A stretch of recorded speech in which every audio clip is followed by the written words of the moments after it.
आज नर्मदा घाटी किसान मजदूर जन संसद का आयोजन है। कल 16 अगस्त को इस आंदोलन को नर्मदा बचाओ मानव बचाओ कहते हुए 35 साल पूरे जिसमें 50,000 परिवारों का पुनर्वास, 20,000 परिवारों को जमीन मिल गई, लेकिन आज भी संघर्ष जारी है बचे हुए पुनर्वास और नर्मदा के पर्यावरण क्षति से उसे बचाना। लेकिन आज संयुक्त किसान मोर्चा का जो एक अद्भुत आंदोलन पिछले 8 से अधिक महीनों और 600 शहीदों के साथ न केवल दिल्ली की सीमाओं पर, न केवल पंजाब और हरियाणा, उत्तर प्रदेश, उत्तराखंड का, इन अखिल भारतीय स्तर पर इसमें नर्मदा घाटी भी शामिल है, उसके बैनर के तले आज जन संसद का जनतांत्रिक नए मोर्चे का आयोजन किया जा रहा है। जंतर मंतर पर 9 अगस्त तक जन संसद चली, एक दिन 26 जुलाई को हमारी महिला संसद में चली, लेकिन आज हमारे सभापति मंडल में शामिल है राकेश टिकाइट जी, डॉक्टर सुनीलम जी, पूनम पंडित जी, आनंदा मौला जी आ रहे हैं, योगेंद्र यादव जी पधारे हुए हैं और पंजाब से खास आई है शहीद आजम भगत सिंह की भांजी गुरजीत कौर और हरभजन सिंह जी भी। और इसलिए हम लोग इस सभापति मंडल के सामने यहाँ के किसानों के, जिनमें मजदूर, पशुपालक, मछुआरे, वनोपज पर चलने वाले आदिवासी भी शामिल हैं, उनकी जो हकीकत है और उनकी जो मांगे हैं, उनके जो संकल्प है, सपने हैं, उनके प्राकृतिक संसाधन आजीविका के साधन पर जो हमला हो रहा है और उनकी जो विचारधारा है विकास की, जिसमें किसानों का विकास अहम है, वो हम लोग तैयार करेंगे और उस पर सभापति मंडल एक जनादेश जाहिर करेगा। इसीलिए अभी शहीद स्तंभ पर आजादी आंदोलन के शहीद, जिसमें हिंदू मुस्लिम सभी शामिल थे, और उसके साथ किसान आंदोलन के शहीदों को श्रद्धांजलि देते हुए अभी ये बहुत बड़ी हजारों की रैली की शुरुआत होगी। हमारे गांव-गांव के लोग निकले हैं, जिले-जिले के लोग आए हैं, महाराष्ट्र के कई किसान संगठनों के और साथी लोग आए हैं, तो मैं राकेश टिकाइट जी को, गुजरात के भी साथी आए हैं, तो ये तीनों राज्यों की बात तो है ही, पर सही तो राष्ट्रीय स्तर के मुद्दे 3 किसान विरोधी कानूनों के और बिजली बिल के ही नहीं है, भूमि अधिग्रहण है, फसल बीमा है, नहरों का जाल टूटा फूटा है, हर को अपने प्राकृतिक संसाधन का अधिकार चाहिए, ग्राम सभा लोकसभा से पूछी चाहिए, कौन से मुद्दे महत्व के हैं। ये किसान मोर्चा की भी व्यापक नजरिए के तहत हमारी मांगे हम रखने वाले हैं और वो एक संकल्प भी होगा और जनादेश होगा समाज को सरकार। राकेश टिकाइट जी जो कल रात देर से पधारे कार्यक्रम में आप भाग लेने पहुंचे हैं, क्या कुछ यहाँ से संदेश देंगे आप यहाँ के किसानों को? यहाँ से संदेश देने थोड़ा हम आए, यहाँ पे तो संदेश सीखना है। ये तो आंदोलन की गर्म भूमि है। मेरा पाठ्यक्रम जिस आंदोलन शुरू करा और जो गरीब किसान थे यहाँ पे, दिल्ली और देश की और स्टेट की राजधानी से बहुत दूर एक वीरान सा जंगल, एक गांव, और वहाँ से आंदोलन की शुरुआत हुई और पूरी दुनिया में नर्मदा बचाओ आंदोलन की एक पहचान बनी। उसमें बहुत सी कामयाबी मिली, कुछ और रह रही है, उसके लिए आंदोलन शुरू हो रहा है। और ये आंदोलन जंगल वासियों के लिए भी था, आदिवासी के लिए भी है, ये मछुआरों के लिए भी है, ये पशुपालन किसान के लिए भी है, जिन किसानों की जमीन ली गई उनकी भी है, जो भूमिहीन किसान है, जो पूजा पाठ करके अपना गुजारा बसर करते थे, नारियल और चुंदियां बेच कर काम करते थे, ये आंदोलन उनका भी है। ये आंदोलन तो जल जंगल और जमीन बचाने का आंदोलन है। इसी आंदोलन से शुरुआत बहुत जगह की, और जो अभी किसान संयुक्त मोर्चा है उसका भी एक बड़ा आंदोलन पूरे दिल्ली में चला हुआ है। ये सब उस आंदोलन के हिस्से हैं। अभी 550 किसान संगठन, मजदूर संगठन, मछुआरों के संगठन दिल्ली के आंदोलन से जुड़े हुए हैं। उसमें सभी अपना झंडा, बैनर लगा सकते हैं और पूरे देश की जनता को उस जो किसान संसद हुई है उस पर विश्वास रहा है। और किसानों ने भी अपनी संसद चला के पार्लियामेंट के बाहर दिखाई गई है, और जो चुने हुए सांसद हैं उन्होंने किसानों की संसद में बैठ के उनकी कार्रवाई को देखने का काम करा है। और आने वाले टाइम पे ये देश में आंदोलन और आंदोलनकारी हमेशा काम करते रहेंगे। उसी के लिए यहाँ पे आज समागम पूरा हो रहा है, सब लोग यहाँ पे हैं। आज सब लोगों की बात वहाँ पर सुनेंगे। जैसे जैसे आंदोलन चला 36 वर्ष हो गए और आज के हमारे पूर्ण रूप से हमको देखने आए हैं सब लोग। यहाँ पे जितने भी लोग यहाँ पे आए हैं, बाहर से आए तो सब लोग देखने आए। हम सब लोग की यहाँ के गांव के लोग की बात सुनेंगे, उनको आंदोलन का अनुभव कैसा रहा, क्या क्या उनके एक्सपीरियंस रहे, तो इसी एक्सपीरियंस को लेकर हम आगे और बढ़ेंगे। दीदी लगातार यहाँ पर आंदोलन के माध्यम से जो किसानों के हित में और मजदूर मछुआरों के हित में काम करती आ रही है, लेकिन कहीं न कहीं सरकारें बातें मानने से पीछे हटती हैं, इनकार करती हैं। क्या कारण मानते हैं आप इसका? यही तो संयुक्त मोर्चा कह रहा है। वे जो पहले से आंदोलन के साथ होता आ रहा है, आज तो पूरे देश के सामने है वही। ये जो सरकारें हैं ये बात करके आंदोलन को तोड़ने का काम करती है कि मूवमेंट को एक बार तोड़ दो, फिर मूवमेंट खड़ा करने में फिर टाइम लगता है, फिर बातचीत के बाद जब से तोड़ दो, कुछ टाइम पे नेताओं पे पर्चे दर्ज कर दो, उनको सजा करवा दो, कुछ डर जाएंगे, कुछ टूट जाएंगे, कुछ भाग जाएंगे और बड़ी बड़ी कंपनियों का राज करवाना चाहते हैं।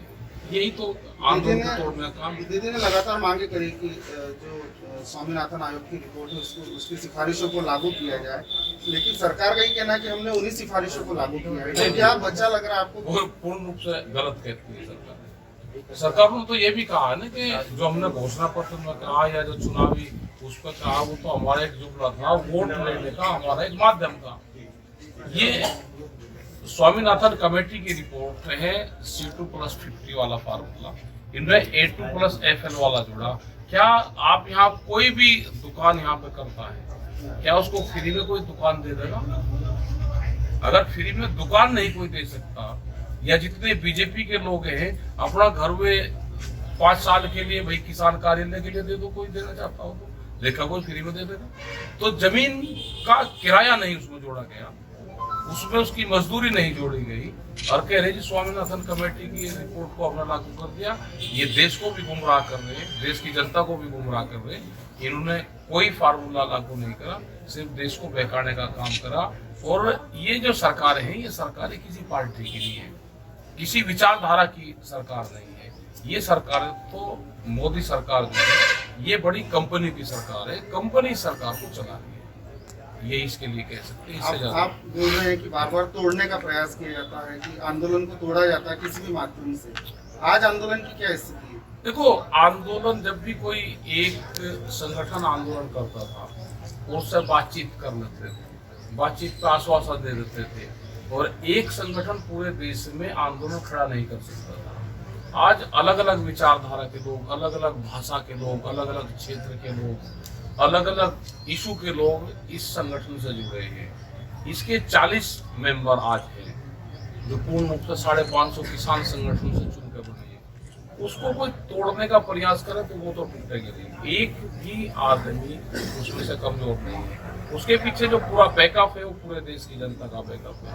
वो मछुआरा हो, वो चाहे नदी में नाव चलाने का काम अगर वो कर रहा तो उसका भी उस आंदोलन को समर्थन है। जिसने कभी दिल्ली देखी नहीं उसका भी समर्थन है। जो कभी कर्नाटक से लोग दिल्ली आए नहीं, जिसने कभी बस में बैठ के देखा नहीं, जिसने कभी शहर की चमचमाती बिल्डिंग नहीं देखी, उसका भी उस आंदोलन को समर्थन है। तो ये आंदोलन तो जन आंदोलन है, इसको कोई नहीं तोड़ सकता। आज के जन आंदोलन में औद्योगिक मजदूरों का भी सहभाग है। पीथमपुर से लेकर खरगोन तक के जो औद्योगिक मजदूरों का संघर्ष चल रहा है, उस पर भी प्रतिनिधि अपनी बात रखेंगे, क्योंकि आज देश में किसान और मजदूरों की एकता ये बहुत बड़ी बात हो गई है। जमीन मालक किसान और खेत मजदूर महिला, इनकी भी एकता होनी चाहिए, पर साथ साथ औद्योगिक मजदूर। आप मीडिया वाले शायद औद्योगिक मजदूरों की बात सुनते ही कंपनी के डर से इस न्यूज को छुपाएंगे या अपने कैमरे दूर करेंगे, लेकिन हम मजदूरों को छोड़ नहीं सकते जिनके साथ छटनी, मनमानी, सब प्रकार का अन्याय हो रहा है। और उनके प्रतिनिधि कैमरा हमको नहीं छोड़ देगा, हम मजदूर को नहीं छोड़ देंगे। खैर वो दीदी भी जानती है कि आपने नर्मदा घाटी में बिताया और आंदोलन के साथ हमेशा जुड़े रहे और हर जगह खड़े रहे हैं, क्या अनुभव रहा है? नर्मदा बचाओ आंदोलन ने इस देश के सभी आंदोलनों को, खास तौर पे किसान, आदिवासी, मजदूर के आंदोलन को एक नई समझ एक नया मॉडल दिया है। इस आंदोलन ने किसान की परिभाषा का विस्तार किया। सिर्फ भूस्वामी नहीं, भूमिहीन भी, आदिवासी भी, मछुआरा भी। इस आंदोलन ने किसान के जो दर्द था उसको भाषा दी है। जो विस्थापन का दर्द 70 साल से था लेकिन कहीं दर्ज नहीं होता था, उसको दर्ज करने की भाषा दी। और इस आंदोलन ने देश भर के आंदोलनों को एक नई व्याकरण दी है, नई ग्रामर दी है। चाहे वो जल सत्याग्रह हो, चाहे वो बाकी अलग अलग तरीके के जो प्रयोग यहाँ हुए हैं, जो जीवनशाला हुई है, मैं समझता हूँ ये आंदोलन हमारी पीढ़ी के लिए एक नई दिशा दिखाने का आंदोलन रहा है। और इस आंदोलन के जरिए आज देश में जो संयुक्त किसान मोर्चा के नाम से इतना ऐतिहासिक आंदोलन चल रहा है, उसकी बुनियाद में जो काम है वो उस तरह के हैं जैसा नर्मदा बचाओ आंदोलन का है। और मुझे बेहद खुशी है कि हम जैसे लोगों को बार बार ये अवसर मिलता है कि यहाँ आए, विचार की, ऊर्जा की खुराक लेके जाएं और देश के किसान आंदोलन को और मजबूत करें। मैम, आप दीदी से कब से जुड़े हैं और इनके साथ कितनी बार कोई काम या कोई आंदोलन में आप शिरकत कर चुके हैं? दिल से तो जब से आंदोलन कर रहे हैं तब से जुड़े हैं। लेकिन मुलाकात किसान बॉर्डर पे चल रहा है, तो वहाँ पर जो पार्लियामेंट लगाई गई नहीं मिली। और मेरे को जैसे मेरी जिंदगी का सबसे जो ख्वाहिश थी वो हुई, तो मैं दिल से बोला मैं आपके पास कुछ देर रहना चाहती हूँ। मेरा मन करता कि आप कैसे लोग, जो शहीद भगत सिंह का जो मिशन था, जो उन्होंने अपने अरेस्ट करवाने का जो किया था बम फेंककर, उनका मिशन था लोगों को जगाना। और मैं दीदी से मिलना चाहती थी कि आप लोगों ने आदिवासी को कैसे उनको बताया कि आपका नुकसान हो रहा है, आपको ख़त्म कर रहे हैं। तो लोगों को जगाना किसी आंदोलन के लिए भी बहुत बड़ी बात होती है। अगर 70% लोग जाग जाते हैं तो क्या होता है। तो मैं दीदी से यहाँ आके मिली, मेरे को बहुत अच्छा लगा। मैंने देखा कि दीदी ने 36 साल लगातार अपने जिंदगी का सब कुछ तन मन धन दे दिया। तो मेरे को भगत सिंह उनमें दिखाई दिए, क्योंकि भगत सिंह ने ये कहा था कि मेरा खून का रिश्ता उन लोगों से है जो देश के गरीब लोगों को और जो देश के गरीब लोगों को समानता पर लाएंगे, तो सभी समाज को बराबर करेंगे। जो बराबरता का वो उनका मिशन था। तो यहाँ पर मैंने देखा भी दीदी ने कैसे उन लोगों के लिए, आदिवासी के लिए जो डूब में आ गए थे, उनके लिए 36 साल काम किया। तो उनका रिश्ता जो भगत सिंह चाहते थे वही उन्होंने किया, उन्हीं के उसूलों पर चले। तो मेरे से ज़्यादा मेरे को लगता है दीदी का रिश्ता, पार्टनर जी का रिश्ता उनसे ज़्यादा।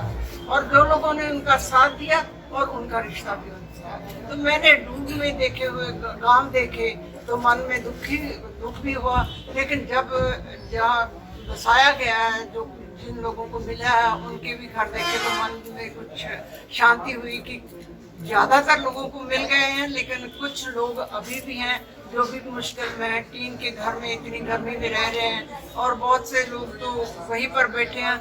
लेकिन जब बसाव भी कर दिया जाता है तो भी वो चीज़, वो खुशी उन लोगों को नहीं आती।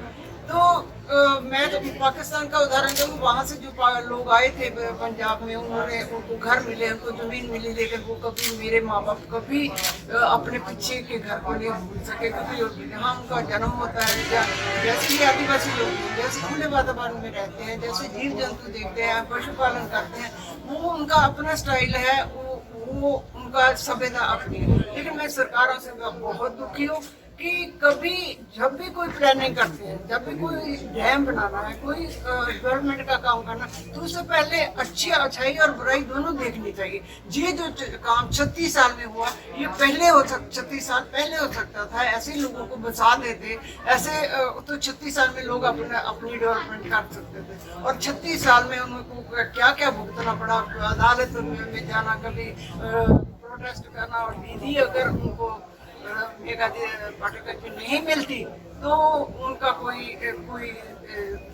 उनको कोई अंजाम पर पहुंचना मुश्किल था। तो मैं यही कहूँगी कि मैं यहाँ से प्रेरणा लेके जा रही हूँ। हम लोग 8-8.5 महीने से सीकू बॉर्डर पर बैठे हुए हैं, सभी लोग बैठे हैं घर पे। हम यहाँ से भी प्रेरणा लेके जाएंगे कि हम उसको कैसे लोगों को जागरूक करें। क्या अनुभव रहे हैं आपके? मेरा आंदोलन से जुड़ा ये जो आंदोलन चल रहा है, किसान आंदोलन, सिर्फ वही मेरा पहला आंदोलन है। उससे पहले मैंने कभी किसी आंदोलन में हिस्सा नहीं लिया, क्योंकि जब बात रोटी की आई और देश की बेटी ना सहयोग करे, तो इसलिए मैंने सोचा मुझे सहयोग करना चाहिए। और भी सभी लोगों से अपील है, सहयोग करना चाहिए। सबसे पहले आज पुण्यतिथि है एक महान व्यक्ति की, स्वतंत्रता सेनानी मदन ढींगरा जी की, उनको शत नमन। ये मेरा पहला ही आंदोलन है, लेकिन आंदोलन सुनती मैं बहुत आई हूँ। मेधा माई जो है उनके आंदोलन के बारे में बचपन से ही सुनती आ रही हूँ, ये नर्मदा आंदोलन के बारे में। और भी 2018 में भी एक आंदोलन उसी बॉर्डर पे हुआ, लेकिन मैंने उसमें हिस्सेदारी नहीं की है, मेरी पहली हिस्सेदारी। क्या आंदोलन से जुड़ने के पीछे क्या मुख्य मुद्दा क्या रहा है, क्या कारण रहा? बस यही है कि देश में बात चल रही है एक तो नस्ल और फसल को बचाने की, तो सभी लोगों को हमें सहयोग करना चाहिए, क्योंकि वो लोग इस आंदोलन को सहयोग करेंगे जो रोटी खावे, जो वो खावे वो नहीं करेंगे। तो इसलिए जो रोटी खावे उनका सभी का योगदान है, जिनकी बुद्धि भ्रष्ट हो गई सिवाय उनके। तो हम तो आप उनको भी नस्ल और फसल की बात कर रहे हैं, पेस्टिसाइड का भरपूर उपयोग कर रहे हैं किसान लोग, उसको लेकर के क्या आंदोलन किसी दिशा में जाएगा? देखो, जब हम एक होते हैं, इकट्ठे होते हैं, किसी मुहिम को चलाते हैं। अब यहाँ पे आने का मकसद यह था, ये नहीं कि हम आए हम बोल के चले गए। ये एक 36 साल से ये वाला आंदोलन चल रहा, तो हम जैसे लोग तो कुछ सीख के जाएंगे कि ये एक ऐसा आंदोलन है जिसमें कभी वायलेंस नहीं हुआ 36 साल में।